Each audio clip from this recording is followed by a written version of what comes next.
semua yang terjadi di dalam kampus itu adalah hasil dari mana Tuhan menjadi penerobos untuk orang-orang yang dia pakai.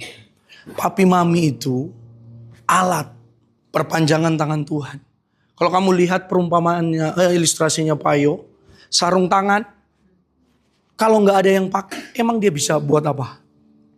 Nggak bisa buat apa-apa. Tapi waktu dia dipakai, dia bisa melakukan apa aja. Sarung tangan plastik itu loh, bisa ngangkat ini kalau tangannya dimasukkan.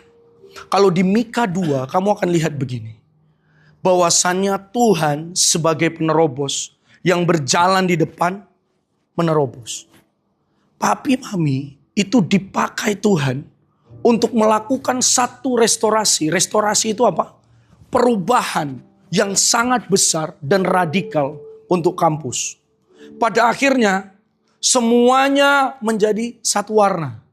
Karena waktu disuruh ayo kita ngecat bareng-bareng, mereka gak datang. Udah dijadwalin ngecat bareng-bareng, mereka gak datang. Yang mengerti, mengertilah. Yang tidak mengerti, renungkan baik-baik. Karena waktu diajak ngecat, gak ada yang datang. Makanya pemimpin bilang begini, saya dengar Anda chatnya satu warna aja. Iya Pak, orang saya ajak nggak mau kok ngechat bareng-bareng.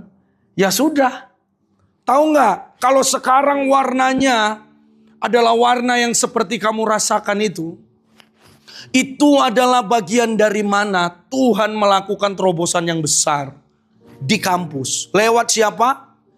Beliau berdua. Ada banyak yang dikorbankan. Sekarang kalau kamu dengar kata gini, penerobos, apa lagi?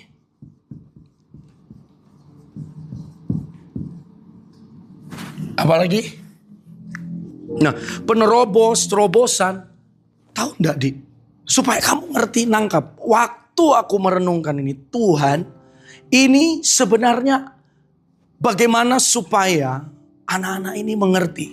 Kamu nanti akan lihat bagaimana seharusnya kamu bersuka cita dan tidak tenang-tenang begini aja. Kenapa? Wah, ini ajaib. Yang SMP udah ngerti kata ini, Dek? Ngerti? Nih, kakak ajarin. Supaya adikmu juga ngerti. Karena kalau bahasanya terlalu tinggi di sini, mereka pulang, percaya kita imani roh mereka, nangkap. Amin. Tapi perjalanan ke sini itu lama. Ini apa yang dibilang kakak ini? Ini rawon rasa jeruk kah? Apa ini? Bingung mereka. Oke, sekarang yuk ku ajarin. Buka dulu. Buka dulu tentang kisah Triwira. Di mana? 2 Samuel berapa? 23. Coba.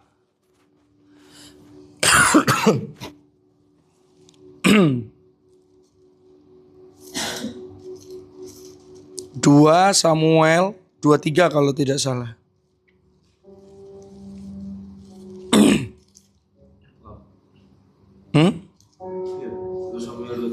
Ayat 16. 2 Samuel 23 ayat 16. Yuk kita baca sama-sama. 1, 2, 3. Mereka hidup baik di Bethlehem yang ada dekat itu berbuat. Melakukannya dan membawanya kepada Daud. Tapi Daud tidak mau minumnya, hanya mempersembahkannya sebagai korban persembahan kepada Tuhan. Tahu ya, membelah, merobek.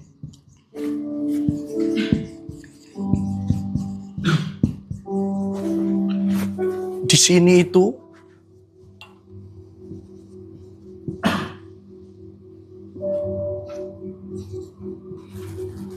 bakal membelah, merobek, memecahkan. Membelah, merobek, memecahkan. Oke? Tahu nggak? Dalam pengertian harafiahnya dia bilang begini. Itu menciptakan celah atau lubang pada permukaan yang padat atau utuh. Berarti begini, Dik. Ada sesuatu yang masih tertutup. Yang kamu nggak bisa akses ke sana. Kalau dia masih tertutup, nggak bisa kamu akses, apa yang kamu lakukan? Sederhana, kalau pintu ini semua terkunci, tapi ada hal penting di dalam ini yang kamu pengen ambil. Misalnya itu milik kepunyaanmu, handphonemu tinggal di sinilah. Semua orang pada pergi. Kamu nggak ngerti gimana cara ngambil barang yang ada di sini. Kamu akan cari lubang, cari akses gimana caranya supaya aku bisa masuk. Celah gimana pun gimana caranya supaya aku bisa masuk. Kalau tidak ada yang bisa kamu masuki, kamu akan terakhir caranya cuma satu, dobrak. Sampai kamu dapat akses masuk. Menerobos itu, kamu bisa bayangin gak? Triwira, waktu dia cuma dengar gumaman, tahu gumaman deh? Aduh, aku haus. Tapi dia gak nyuruh. Dia gak nyuruh. Yo, Kak Matius pergi ambil air, gak nyuruh gitu. Dia cuma ngomong, duduk sama-sama, ngomong begini. Lagi lihat Bethlehem. Karena dia kangen sama kampung halamannya. Tapi kampung halamannya udah dikuasai sama Filistin. Dia kangen. Terus dia bilang, aduh kampung halamanku. Seandainya aku bisa dapat air yang ada di sumur sana. Aku haus. Dia punya kenangan, punya memori. Air yang di sana itu segar. Dia rindu kampung halamannya. Nah, Triwira ini, 3 pahlawan ini, dengan respon, raja kita suka itu. Dia terobos. Mereka nerobos itu memang ada caranya, ngendap-ngendap lah. Dengan cara sembunyi-sembunyi lah. Tapi tahu enggak, kalau mereka menerobos, berarti kalau ada pasukan yang banyak, mereka membelas semua pasukan itu, sampai mereka sampai ke tujuan itu. Taruhannya nyawa. Bagaimana mereka menerobos itu membuat kekacauan di perkemahan orang Israel. Membuat kekacauan itu, kamu pikir mereka santai-santai aja di situ? Dengan banyaknya orang yang mati waktu dia nerobos itu. Tidak ada akses, tidak bisa masuk. Tidak bisa buat apa-apa. Dia cuma bergumam gimana caranya. Tapi 3 orang ini menerobos, tahu apa? Membelah, merobek, memecahkan. Semua bentuk pertahanan yang mereka bisa lihat. Diterobos, dihancurkan, dipecahkan. Sama apa yang terjadi di dalam kampus sekarang ini. Kalau dulu, itu, kalau istilahnya itu apa? Bawa bulldozer. Wah, didoser semuanya. Bawa parang babat. Arit apalah. Semua yang kotor, yang tidak baik itu semua disingkirkan. Jadi sekarang ada banyak orang yang menikmati masa perjanjian baru di sana. Bersyukur. Tapi kamu tahu nggak apa rasanya jadi ini pertama-tama? Bagaimana mereka harus berjuang memecah semua tembok yang menghalang. Mereka berjuang menerobos semua akses yang mereka nggak bisa masuki. Tapi bukan dengan kekuatan mereka. Mereka tahu penerobos yang sesungguhnya itu cuma dia. Waktu kamu melangkah di dalam otoritasnya dia, dalam pengutusannya dia, dengar baik ini. Dia yang sedang berjalan di depan kamu dan membuka jalan untukmu. Yang kamu pikir aku yang jadi penerobos. Tidak. Dia yang berjalan di depanmu membuka pintu.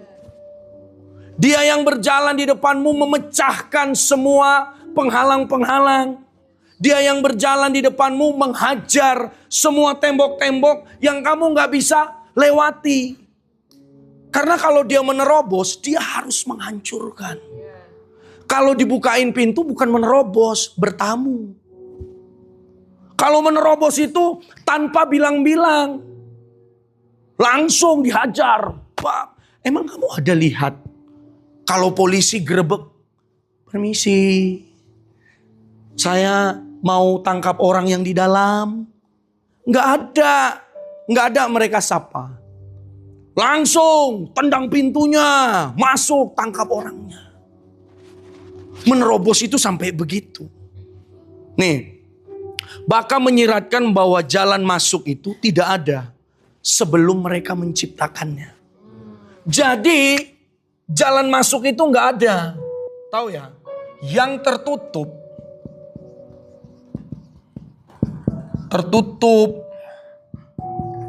tidak ada akses. Jadi apa? Diciptakan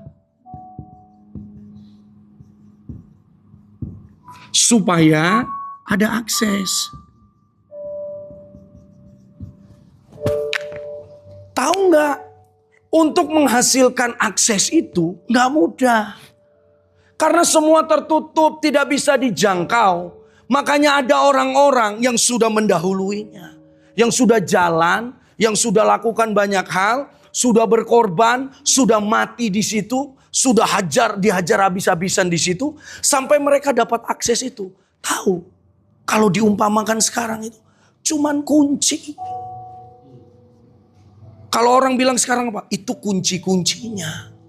Untuk menang itu kunci-kuncinya. Mereka menerobos dengan segala kesulitan. Dengan seluruh tembok, pagar, pintu yang tebal. Hanya untuk dapat satu kalimat itu, satu kata itu. Kuncinya ini. Kuncinya ini. Aku berdoa menangkap. Cuman itu aja yang diinginkan. Karena mereka sudah susah, sudah membelah, merobek, memecahkan. Yang tertutup tidak ada akses. Mereka ciptakan lewat apa? Yaitu Tuhan datang dalam hidup mereka. Tuhan yang jalan di depan mereka. Tuhan yang menerobos. Tapi mereka juga pasti kena. Pasti karena Tuhan pakai mereka. Itu deh. Supaya kamu nangkap. Bahwasannya menerobos itu. Yang memang tertutup. Tidak ada akses untuk masuk. Kamu tidak permisi. Kamu tidak minta izin. Tapi langsung masuk. Dengan alat apapun. Menerobos masuk. Sampai memecah, merobek. Membelah. Itu. Dari keadaan tidak terjamah. Nih, menerobos. Satu lagi. Dari keadaan tidak terjamah. Ya. Tidak terjamah.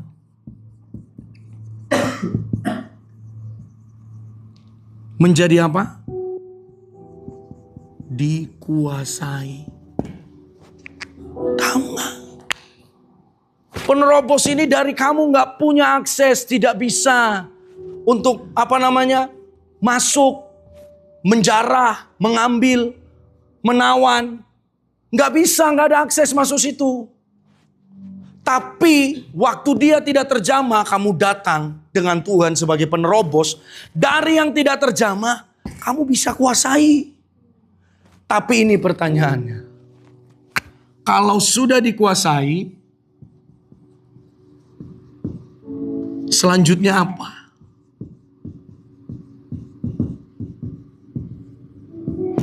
Selanjutnya apa kalau sudah dikuasai? Itu. Tapi orang tidak mempertahankan area terobosan. Tahu enggak? Nih, contoh supaya kamu nangkap. Supaya kamu nangkap. Waktu kamu sudah menguasainya, apa yang dilakukan? Bangun dan perkuat pertahanan. Bangun dan perkuat dulu. Kalau apa yang sudah kamu bangun dan kamu perkuat, kamu bisa mempertahankan area terobosan. Tapi kalau kamu tidak membangun, kamu tidak memperkuat setiap hal yang sudah diterobos, kamu mau mempertahankannya gimana? Sedangkan celah di sana ada, celah di sana ada. Kalau dia tidak bangun kembali, perkuat kembali tembok-tembok itu, karena dia sudah terobos kan? Ngerti ya? Tahu ya, mereka nerobos itu lewat pintu, lewat tembok.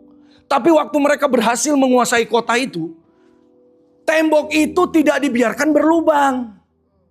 Pintu itu tidak dibiarkan roboh. Tapi apa yang mereka lakukan? Dibangun kembali. Sebelum kamu bisa mempertahankan area terobosanmu, kamu harus bangun satu dan perkuat pertahanan.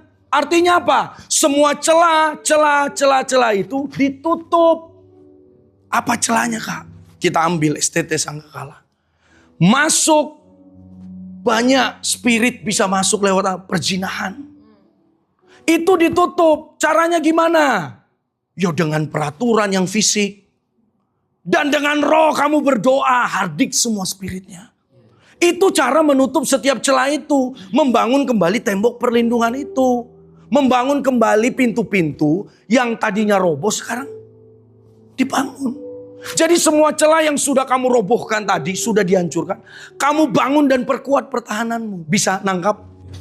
Bisa mengimajinasikan? Setelah semuanya itu kuat, di situ selanjutnya apa? Baru kamu bisa bilang apa? Sekarang saatnya kita mempertahankan area terobosan. Tapi kalau kamu tidak memperkuat, tidak membangun apa yang sudah kamu terobos, gak akan bisa kamu mempertahankannya deh. Gimana? Kamu bisa bayangin, tembok di sana bolong, tembok di sana bolong. Musuh datang. Walaupun sudah kamu jarah, kamu mau pertahankan gimana? Kekuatanmu akan sangat banyak habis di situ. Ada ayatnya. Buka, tak ajarin.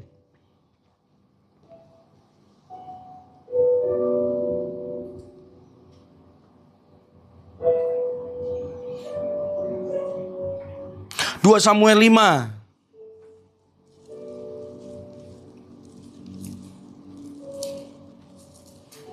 2 Samuel 5 ayat 6 sampai 9. Yuk, baca. 2, 3. Lalu raja dengan orang-orangnya pergi ke Yerusalem, menyerang orang Yebus, penduduk negeri itu. Mereka itu berkata kepada Daud, "Engkau tidak sanggup masuk kemari. Orang-orang buta dan orang-orang timpang akan mengenyahkan engkau." Maksud mereka, Daud tidak sanggup masuk kemari. Tetapi Daud merebut kubu pertahanan Sion, yaitu kota Daud. Daud telah berkata pada waktu itu, siapa yang hendak memukul kala orang Yebus, haruslah ia masuk melalui saluran air itu. Hati Daud benci kepada orang-orang timpang dan orang-orang buta. Sebab itu orang berkata, orang-orang buta dan orang-orang timpang tidak boleh masuk bait. Dan Daud menetap di kubu pertahanan itu dan menamainya kota Daud. Ia memperkuat sekelilingnya, mulai dari Milo ke bagian dalam. Makin lama makin besarlah kuasa Daud, sebab Tuhan Allah semesta alam menyertainya. Apa dia bilang? Memperkuat apa? Sekelilingnya. Bisa nggak kamu lihat itu? Apa yang sudah direbut harus dibangun dan diperkuat dulu.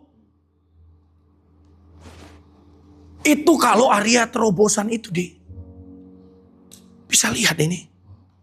Nih ya, kalau bagian kita apa? Apa yang sudah diterobos di STT Sanggakala? Pujian dan penyembahan. Berkat keuangan. Dulunya akses pelayanan, tanya Kak Oce, Kak Oscar, tanya. Susah kan Kak? Tidak diterima kan? Di belakang, di dalangan, di Kenteng, Sumogawe, tempatnya Pak Bayu itu cuman ada satu, Mas Ayub, cuman itu aja yang diterima. Ada yang lain. Di atas Bumi Ayo tidak mau orang-orang. Kenapa? Tahu bagaimana dulu jahatnya anak-anak itu. Tapi waktu beliau berdua yang diutus Tuhan datang, beliau melakukan satu restorasi. Perubahan yang radikal. Kalau sekarang kamu bisa nyembah Tuhan, hadirat Tuhan ada dimanapun, di titik di dalam Sanggakala. Kamu nyembah di kamar, di aula, di toilet, dimanapun. Terus kamu lihat, dulu Bapak Ibu asrama kita bagaimana? Kacau. Kamu tidak mendapat kasih kalau kamu lulus duluan sebelum beliau datang waktu itu. Tapi waktu beliau datang, beliau menunjukkan siapa itu bapak dan siapa itu ibu. Siapa itu orang tua. Yang kamu gak dapat di kampung halamanmu. Masuk di Sanggakala, kamu dipenuhi dengan itu semua. Mereka siap memeluk, konseling. Mereka siap mengarahkan. Bahkan sampai kamu wisuda, mereka ada di situ dan mengarahkan kamu. Kamu mau kemana? Kamu mau buat apa? Biar kami arahkan, bisa ini. Sampai hatinya begitu. Itu area terobosan yang sekarang kamu nikmati. Tapi kalau kamu cuma nikmati dan kamu tidak bangun pertahanan, tidak memperkuat pertahananmu, tidak menutup semua celah di hidupmu itu loh. Di mana kelemahanmu? Kenajisan, perzinahan. Tutup itu supaya waktu musuh menyerang kamu, dia tidak punya akses masuk. Amin. Itu di mana? Di keuangan. Sangkakala udah nerobos. Kamu tidak berdoa pun tetap makan 3 kali sehari. Tapi jangan biarkan celah spirit kemiskinan itu masuk menyerang kamu. Caranya gimana? Murah hatilah. Itu cara menutupnya. Cara memperkuatnya. Persoalannya begini. Kak, aku kok gak pernah menang ya? Ya iya. Karena kamu membiarkan celah-celah di sekeliling tembokmu itu berlubang. Pintumu tidak dibangun. Kamu tidak mendirikan dan memperkuat kembali itu area terobosan yang sudah diterobos. Bisa nangkap? Aku berdoa kamu nangkap dalam nama Yesus. Ini kayak gitu loh, Di. Supaya kamu ngerti. Ternyata apa yang sudah diterobos, apa yang sudah dimenangkan di area itu, bagian kita adalah sekarang apa? Itu milikku. Aku ada di situ. Itu bagianku. Kalau kamu itu sudah jadi bagianmu, ya karena kamu mau warisi deh. Kamu harus bilang, aku ada di sangkakala, berarti apa yang diterobos oleh pendahuluku yang dulu, itu bagianku. Kamu gak perlu sulit-sulit lagi. Artinya kamu klaim dalam nama Yesus, ini adalah hak dan warisanku. Tapi giliran kamu apa? Menutup setiap celah itu. Roh kemiskinan tutup dengan kemurahan hati. Roh kenajisan tutup dengan kekudusan. Semua area, titik, lemah, berlubang. Yang iblis bisa masuk lewat situ. Tutup semuanya oleh apa? Darah Yesus. Tutup, perkatakan terus. Supaya kamu ngerti. Karena apa? Orang sudah nerobos, tapi dia gak ngerti nextnya apa. Dia gak ngerti mau buat apa. Makanya banyak anak di kampus apa? Ya dia ngerti, kita makan 3 kali sehari, menikmati semua fasilitas. Tapi mereka tetap hidup dalam pelit, hidup dalam perzinahan, hidup dalam kemiskinan. Bahkan tadi dengar kesaksian Fedida. Bahkan orang itu pun gak punya iman percaya bahwasannya dia bisa ujian. Mana? Coba lihat. Kenapa masih ada hidup seperti itu? Karena mereka tidak tahu area terobosan itu. Dan mereka tidak tahu bahwa mereka harus memperkuat sekeliling mereka. Dan membangun kembali pertahanan itu. Supaya kokoh. Supaya kuat. Supaya tidak bisa diterobos musuh. Jadi waktu itu sudah kuat deh. Sekarang giliran kamu. Keluarkan pedangmu dan tamengmu. Mari kita bertahan. Habis-habisan di situ. Dengar baik. Karena iblis tidak murah hati. Iblis tidak murah hati deh. Kamu sudah ditebus Kristus. Darah dengan darah yang mahal. Dosamu dulu, sekarang, dan yang akan datang sudah ditebus. Tapi kamu hanya tahu kalau kamu ditebus. Tapi tidak sampai hanya pada penebusan. Kamu sedang dikembalikan kepada keadaan yang semula. Lihat tuh keadaan Adam dan Hawa sebelum jatuh dalam dosa. Hidup di dalam kelimpahan. Kelimpahan dalam pemenuhan segala sesuatu. Bukan hanya berkat. Kelimpahan di dalam keintiman dengan Tuhan. Kelimpahan di dalam hubungan dengan sesama. Nah ini sebenarnya besok mau aku ajarin ke anak-anak semester 1. Dan kelimpahan ini loh, dengan hubungan dengan sesama ini loh. Karena cinta itu kudus. Besok aja itu. Jangan sekarang dibahas. Itu aku Tuhan, harusnya kalau anak-anak ngerti ini nih. Merdeka dengan dia dengan cinta-cinta monyet yang kurang ajar ini. Tapi karena gak ngerti. lihat besok ajarin kamu. Aku kaget, Tuhan, ini kok bisa begini? Kok bisa kebuka? Aku baru ngerti ini. Wah, di SMP 8 aku cerita soal itu. Misael, Hani, satu lagi Glory. Ikut dengerin. Biasanya kan kalau kita bicara cinta, pasti anak-anak itu excited sekali kan.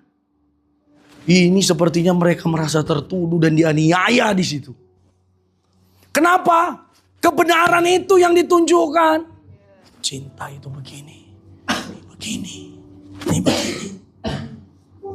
Dan mereka tidak bisa berkutik satu kata pun mereka. Karena mungkin khotbah cinta yang mereka harapkan jauh dari ekspektasi mereka. Baru itu aku sharing tentang cinta-cintaan itu. Baru itu. Seumur-umur. Dek, itu pun kalau kamu menang. Ya, lihat nanti. Kamu bisa sangat mengasihi orang dengan benar. Kalau kamu menang juga di area itu. Makanya itu apa yang sekarang sudah diterobos. Mari bangun dan perkuat pertahananmu. Baru kamu bergerak, mari kita pertahankan area yang sudah dimenangkan. Itu. Wah, dahsyat sekali ini. Buka lagi 1 Tawarik 4 ayat 10. Nah ini lagu yang sering dinyanyikan. Ini dia. Yo. 1 Tawarik 4 ayat 10.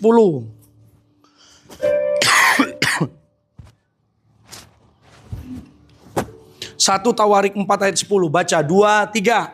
Yabes berseru kepada Allah Israel, katanya, Kiranya engkau memberkati aku berlimpah-limpah dan memperluas daerahku. Dan kiranya tanganmu menyertai aku dan melindungi aku daripada malapetaka. Sehingga kesakitan tidak menimpa aku. Dan Allah mengabulkan permintaannya itu. Di sini kamu lihat apa yang dikatakan Yabes. Pertama dia minta apa? Kiranya engkau memberkati aku berlimpah-limpah. Yang kedua, memperluas daerahku. Ketiga, kiranya tanganmu menyertai aku. Yang keempat apa? Melindungi. Sehingga kesakitan tidak menimpa aku. Ada satu kalimat di situ. Memperluas daerahku. Tahu nggak? Kalau segini kamu kuasai, kamu bisa pertahankan. Tutup sana, tutup sana, tutup sana. Oke? Tapi kalau dia sudah mulai luas, sampai ke pinggir jalan, sampai ke Taman Makam Pahlawan, kamu butuh apa? Butuh banyak pagar kan? Butuh banyak tempat untuk menutup. Ini batas dan daerah kekuasaanku. Tanpa pagar, orang akan bisa ambil tanahmu. Bahkan tanah pemerintah aja sudah pasang pelangnya di situ, tanah pemerintah. Tetap aja ada orang yang mendirikan bangunan di situ. Berarti nggak cukup kamu kasih tahu, kasih pelang milik Debbie, nggak bisa. Kamu kasih pagar, penanda bahwasannya ini adalah milik dan daerahku. Kamu nggak bisa masuk. Nih, kalau daerahmu diperluas, Dek, artinya apa? Setiap daerah yang diterobos menekankan kekuatan ekstra untuk menjaga dan mempertahankan. Makin besar daerahmu, kekuatan untuk mempertahankan daerah itu harus makin besar. Makin besar daerahmu, kekuatan di dalam sini loh, manusia rohmu harus makin besar. Kamu suka cita nyanyi ini. Dan memperluas daerahku. Tapi kamu gak ngerti. Waktu daerahmu dipersiapkan, daerahmu diperluas. Siap gak kamu untuk menjaga itu? Kalau 1 hektar. Sedangkan kalau di Sumatera, yang sawit cuman berapa hektar, ninja buah banyak masuk. Gimana cara mereka untuk mempertahankan itu supaya nggak dicuri buahnya? Ya mungkin harus dipekerjakanlah penjaga-penjaga yang shiftnya sampai 3 shift, pagi, siang, dan malam. Waktu kamu minta areamu diperluas, siapkah kekuatanmu? Mampukah dirimu? Kamu tidak tahu yang kamu minta. Tapi waktu kamu tahu yang kamu minta, aku percaya kamu juga mempersiapkan. Aku siap ini, aku bisa. Karena Tuhan. Jadi jangan kamu pikir deh, kalau kamu minta areamu diperluas, berarti kamu harus siapkan kekuatan yang lebih besar. Nggak bisa. Kekuatannya segini aja. Tapi daerah yang diberikan sangat besar. Ya, nggak bisa. Harus tingkatkan. Nanti di akhir kamu akan ngerti. Karena waktu aku merenungkan ini, Tuhan, kok bisa begini? Wah, ini dia. Yang kedua, diperluas daerahmu berarti apa? Diperluas juga tanggung jawab dan pengaruhmu. Itu. Jadi kalau kamu sudah diberikan area terobosan yang sangat besar sama Tuhan, kalau kamu gak bertanggung jawab, kamu dihitung bukan orang yang dapat dipercaya. Makanya kalau firman ngomong begitu, minta Roh Kudus, beri aku kekuatan Tuhan untuk bisa memperkatakan bahwa janji Tuhan di doa Yabes ini juga jadi milikku. Tapi itu butuh kekuatan yang besar deh. Dan kekuatan itu cuma kamu dapat sama Tuhan. Nggak bisa. Latihan-latihan yang sekarang kamu alami, pembentukan-pembentukan yang sekarang kamu alami, itu untuk memperbesar kapasitas hatimu. Untuk memperkuat kekuatan manusia rohmu. Persoalannya adalah waktu kamu tidak lagi terhubung dengan Tuhan. Ini kamu akan kaget. Waktu aku merenungkan, aku bilang, Tuhan, ternyata ada banyak area di diriku yang aku gak sadar. Ternyata aku buka banyak celah. Kamu lihat, buka ayat terakhir nih. Ini ayat terakhir nih. Kalau terakhir. Lukas 11 ayat 25. Tapi baca dari ayat yang di atasnya. Dari ayat 24 sampai 26. Oke, Lukas 11, 24 sampai 26. Yuk baca sama-sama. 2, 3. Apabila roh jahat keluar dari manusia, ia pun mengembara ke tempat-tempat yang tandus, mencari perhentian. Dan karena ia tidak mendapatnya, ia berkata, aku akan kembali ke rumah yang telah kutinggalkan itu. Maka pergilah ia dan mendapati rumah itu bersih, tersapu dan rapi teratur. Lalu ia keluar dan mengajak 7 roh lain yang lebih jahat daripadanya. Dan mereka masuk dan berdiam di situ. Maka akhirnya keadaan orang itu lebih buruk daripada keadaannya semula. Dengar baik ini. Rumah itu bersih, tersapu, rapi, teratur. Apa? Dia ngomong apa sih itu? Apabila roh jahat keluar dari manusia, ia pun mengembara ke tempat-tempat yang tandus. Berarti apa? Di dalam hidupmu, waktu kamu terikat dengan banyak spirit. Ini kan bicara soal itu, roh itu. Waktu dia sudah dilepaskan, hatimu itu dalam keadaan bersih, tersapu, rapi, teratur. Kosong. Tidak ada apa-apa di dalam. Hei, dengar baik. Bertobat itu tidak cukup kamu berhenti berbuat jahat. Sekarang begini, hutang. Kamu berhutang 500.000. Kamu minjam sama temanmu. Sis bro, aku pinjam dong uangmu 500.000. Ya, kamu ngutang-ngutang terus. Berhenti ngutang. Ya udah. Ya aku minta maaf ya. Aku berhenti berhutang sekarang. Pertanyaannya, hutangnya hilang atau enggak? Kalau dia berhenti hutang. Hutangnya hilang atau enggak? Tidak. Harus kamu lunasi. Dengan cara kamu melunasi itu, baru hutangmu hilang. Artinya bertobat sama begitu, Dek. Bertobat bukan berarti kamu cukup berhenti berbuat jahat. Tidak. Tapi kamu harus menghasilkan perbuatan yang baik sesuai dengan pertobatanmu. Yang begini, waktu dia dilepaskan, dia membiarkan ruangan atau hidupnya bersih tersapu, rapi teratur. Dibiarkan, roh itu udah pergi. Artinya itu sudah menjadi area yang dia terobos, yang dia sudah menang di situ. Tapi area itu masih bersih, tersapu, rapi, teratur. Dari tadi kondisinya yang rusak parah, sekarang sudah sangat baik. Tapi masih bersih, tersapu, rapi, teratur. Itu menggambarkan keadaan seseorang sudah dibersihkan, dilepaskan, dibebaskan oleh kuasa Tuhan. Namun jika keadaannya dibiarkan kosong dan tidak memasukkan kehidupan di dalamnya, maka roh jahat yang telah keluar akan kembali lagi dengan 7 roh lain. Artinya bagaimana, Dik? Waktu kamu sudah menerobos di bagian itu, kamu sudah dilepaskan dari spirit itu, jangan biarkan dirimu kosong.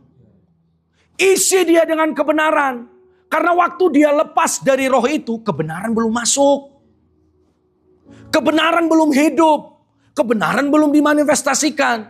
Persoalannya, waktu dia sudah lepas, dia pergi aja dengan sukacita. Tapi tidak mempertahankan area yang dia sudah terobos. Caranya gimana? Bangun hubungan dengan Tuhan. Masuk dalam keintiman. Masukkan kebenaran. Makan kebenaran. Sampai tahu apa? Yang terpenting, masukkan dan terima Roh Kudus sebagai pemilik tetap di dalam hidupmu. Karena waktu orang itu tinggal di dalam satu rumah itu dan tinggal selamanya, itu jadi daerah kekuasaannya. Dia punya legalitas atas itu. Tapi kalau kamu tidak membiarkan Roh Kudus masuk dan menguasai hidupmu, maka masih bisa roh itu datang dan menguasainya kembali. Jadi harus ada satu pribadi yang kamu bilang, Tuhan, aku serahkan semuanya kepadamu. Dia yang akan jadi pemilik atas hidupmu.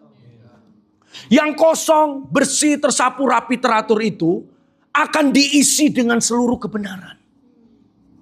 Sampai kamu punya kekuatan yang sangat kuat. Kamu bisa mempertahankan area itu. Nanti akan ada banyak intimidasi dan semua bujukan-bujukan, rayuan iblis yang terus datang. Kamu akan bertahan. Enggak. Karena di dalam hatiku cuma dia yang berkuasa. Seluruh ruangan di hatiku cuma dia yang berkuasa. Yang kedua nih. Cara mempertahankan area terobosan adalah dengan tidak berhenti untuk mengisi hidupmu dengan kebenaran dan membiarkan Roh Kudus bekerja dalam hidupmu. Diisi setiap hari oleh kebenaran dan Roh Kudus. Membuat legalitas di dalam hidupmu itu berubah menjadi legalitas Roh Kudus. Dengan kata lain, hidupmu dimiliki secara legal oleh Roh Kudus. Dan kebenarannya karena sekarang Ia yang tinggal di dalam hidupmu. Itu deh area terobosan. Jadi sekarang lihat hidupmu. Kalau kamu sudah pernah menerobos di area itu, tapi sekarang kamu kalah. Artinya apa? Kamu sedang berhenti membangun hidupmu. Waktu dulu orang sangat berapi-api dengan Tuhan. Ya, bangun hubungan tiap hari dengan Tuhan. Punya kekuatan ekstra. Tapi waktu dia mengendorkan itu. Mengendorkan. Kamu sedang mengendorkan pertahanan di hidupmu. Makanya waktu kamu nanti mau berjuang di area itu, mau beriman, mau murah hati, gak bisa, gak ada kekuatan. Kenapa? Sudah ada bagian yang dikuasai iblis. Dikuasai oleh spirit itu. Makanya keadaanmu nanti akan lebih hancur dari sebelumnya. Waktu sudah diterobos, jangan biarkan hidupmu terputus dari Tuhan. Terus bangun. Kalau gagal bangun lagi. Jatuh bangun lagi. Terus bangun hubungan dengan Tuhan. Perkuat itu. Supaya waktu intimidasi itu datang. kamu didapati seperti rumah yang didirikan di atas batu. Kalau di situ kamu lihat ayatnya, maka datanglah hujan, banjir, angin. Itu badai, Dek. Kamu bisa prediksi badai kapan datang? Kalau semua bisa prediksi kapan banjir bandang itu datang, sekarang Sumatera pasti sudah waspada. Buktinya masih banyak yang meninggal. Tiba-tiba tanah longsor. Tidak ada yang bisa ngecek itu. Badai itu kapanpun bisa datang. Ujian itu kapanpun bisa datang. Intimidasi itu bisa kapanpun datang. Karena iblis mencari waktu yang baik untuk menjatuhkanmu. Itu. Kalau badai aja tidak bisa diprediksi, bagaimana kamu tidak membangun hidupmu? Tidak memperkuat area terobosan itu. Supaya waktu badai itu datang kamu siap. Kamu gak takut. Kamu gak goncang. Di lain kesempatan kita bicara soal firman itu. Aku merenungkan, cari tahu, duduk, diam. 1-2 jam. Tuhan ini gimana? Dapat. Tapi di sini deh. Apa yang sudah diterobos. Mari bangun, perkuat pertahanannya. Mari pertahankan. Mari kerjakan.